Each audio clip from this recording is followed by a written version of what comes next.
कानी बहू।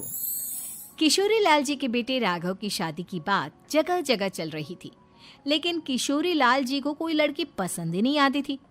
और उसकी एक ही वजह थी, किशोरी लाल जी का लालची होना। उनको लड़के वालों से मोटा दहेज चाहिए था और इसी चक्कर में एक दिन वो एक बहुत पैसे वाले के घर अपने बेटे का रिश्ता लेकर पहुंचे। उस आदमी का नाम था ओम प्रकाश। देखिए किशोरी लाल जी, मेरी एक ही बेटी है और मेरी सारी संपत्ति जायदाद सब कुछ मेरी बेटी नैना का ही है।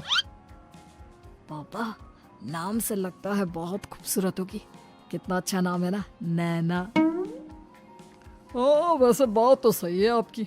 अब इतना पैसा है, जमीन जायदाद है, इकलौती बेटी, आप भी क्या करेंगे? सब कुछ उसे ही देंगे ना। बिल्कुल ठीक पहचाना आपने।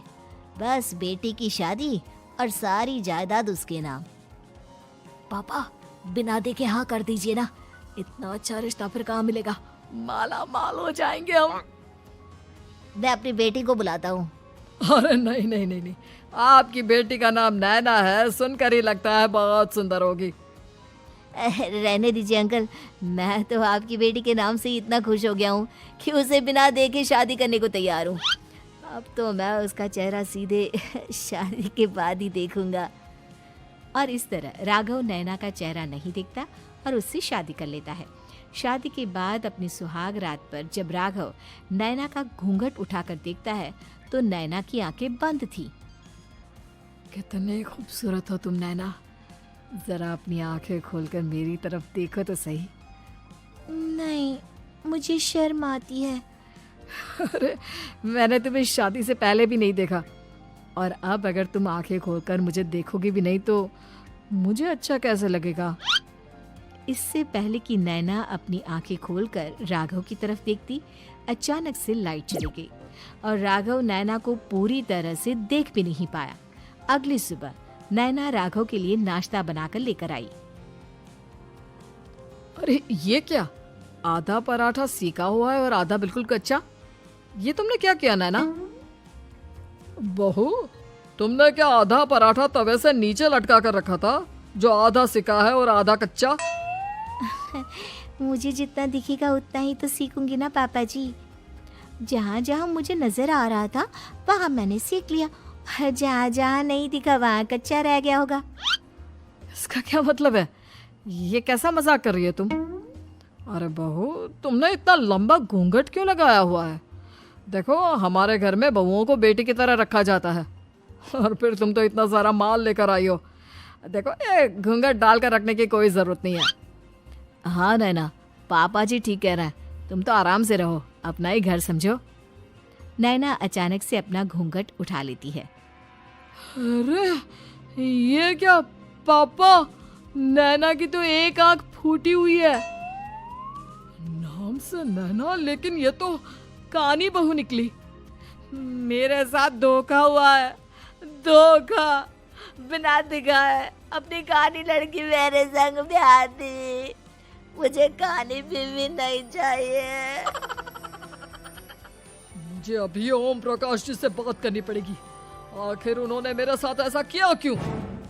अरे, आप लोगों ने ही तो पापा से कहा था कि आप लोग शादी से पहले मुझे देखना नहीं चाहते। अब मेरे पापा पर क्यों इल्जाम लगा रहे हैं? अरे लेकिन उन्हें बताना तो चाहिए था ना कि तुम कानी हो, एक आंख से तुम्हें दिखाई नहीं देता। किशोरी लाल और राघव नाराज होकर ओम प्रकाश को अपने घर बुलाते हैं। पापा जी, ये आपने क्या किया? शादी से पहले बताया क्यों नहीं कि नैना की आंखों में परेशानी है? अरे, आप ही ने तो लड़की देखने से मना कर दिया था। अरे लेकिन आप बता तो सकते थे। आपको तो हमारी बेटी की प्रॉपर्टी चाहिए थी, वो भी पूरी की पूरी। अब क्या हुआ अगर उसे आधा दिखाई देता है?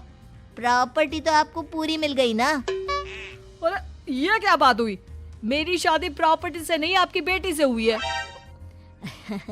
अब ये तो पहले सोचना चाहिए था। तब तो मेरी प्रॉपर्टी देखकर तुम्हारी जुबान लप लपा रही थी।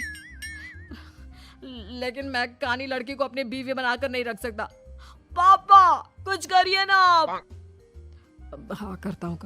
देखिए ओम प्रकाश जी, आप हमारे साथ ऐसा नहीं कर सकते। और तुम देखो, अगर तुमने मेरी बेटी से शादी तोड़ी ना, तो जो भी प्रॉपर्टी मैंने तुम्हें दी है वो तो पूरी की पूरी वापस ले ही लूँगा, और आधी प्रॉपर्टी तुम्हारी भी लूँगा। अरे मेरी आधी प्रॉपर्टी भला क्यों लेंगे आप? इसलिए क्योंकि मेरी बेटी को आधा नजर आता है और उसकी नजर अभी तक तुम्हारी आधी जायदाद पर ही पड़ी है। अब तुम उसे घर से निकालोगे तो कुछ तो लेकर जाएगी ना। और अगर हम आपकी बेटी को अपने घर की बहू बनाकर रखे तो?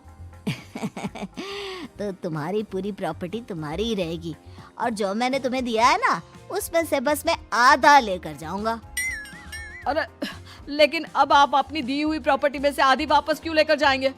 अगर मैं आपकी बेटी को अपनी पत्नी बनाकर रखने को तैयार हूँ तो? इसलिए ताकि भविष्य में अगर तुम मेरी बेटी को धोखा दो तो उसके पास कुछ तो रहे जो पति का हो। वैसे मेरे पास तो बहुत कुछ है, लेकिन अपने पति की कोई निशानी तो उसके पास होनी चाहिए ना।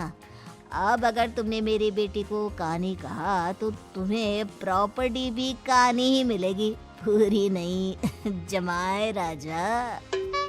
किशोरी लाल और राघव समझ चुके थे कि वो बुरी तरह फंस चुके हैं और अब उनके पास वहां से निकलने का कोई चारा नहीं है।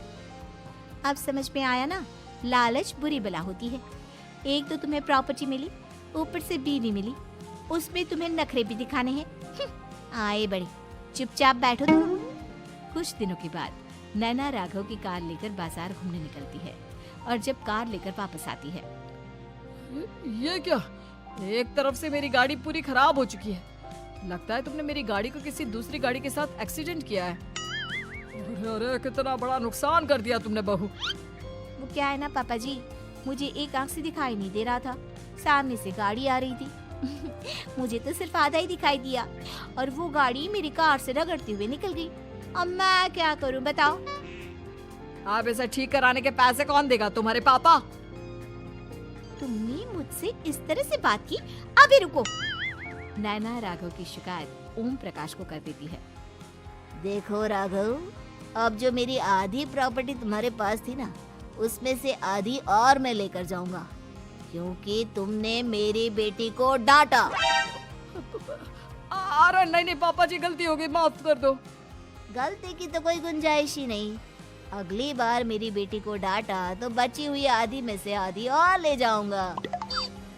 लालच के चक्कर में हम दोनों ने बहुत बड़ी गलती कर दी बेटा। एक तो तुम्हें कानी बहू मिली और ऊपर से जो माल मिला वो भी काना।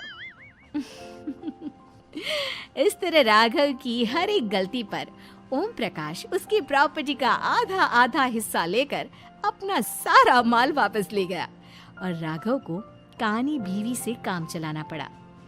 भाई लालच वाकई में बुरी बला है।